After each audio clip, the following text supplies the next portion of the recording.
టాలీవుడ్ కోలీవుడ్ అనే తేడా లేకుండా తనదైన యూనిక్ డైరెక్షన్తో స్టార్ డైరెక్టర్గా గుర్తింపు తెచ్చుకున్న లోకేష్ కనకరాజ్ తొలిసారి హీరోగా మారి నటించిన చిత్రం డీసీ. ప్రముఖ నిర్మాణ సంస్థ సన్ పిక్చర్స్ తెరకెక్కించిన ఈ సినిమాకు టాలెంటెడ్ డైరెక్టర్ అరుణ్ మాతేశ్వరన్ దర్శకత్వం వహించారు. ఈ చిత్రంలో వామికా గబ్బి హీరోయిన్గా నటించగా sensational music director Anirudh Ravichander సంగీతం అందించారు. అయితే పెద్దగా ఎలాంటి హడావుడి, భారీ ప్రమోషన్లు లేకుండానే సైలెంట్గా థియేటర్లోకి వచ్చిన ఈ సినిమా బాక్సాఫీస్ వద్ద అద్భుతమైన విజయాన్ని సొంతం చేసుకుంది.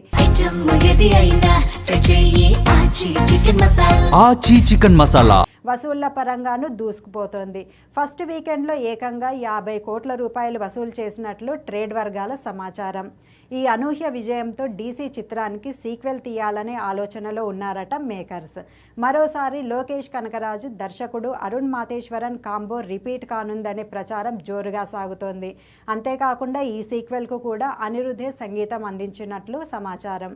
అయితే మొదటి భాగం మాదిరిగానే ఈ సీక్వెల్ కూడా పూర్తిగా యాక్షన్ ఎంటర్టైనర్గా ఉంటుందా, లేక వేరే నేపథ్యంలో సాగే కథగా తెరకెక్కుతుందా అనే దానిపై క్లారిటీ రావాల్సి ఉంది. మరోవైపు Lokesh Kanagaraj stylish icon star Allu అర్జున్తో ఓ భారీ పాన్ ఇండియా మూవీ చేయడంలో బిజీగా ఉన్నారు.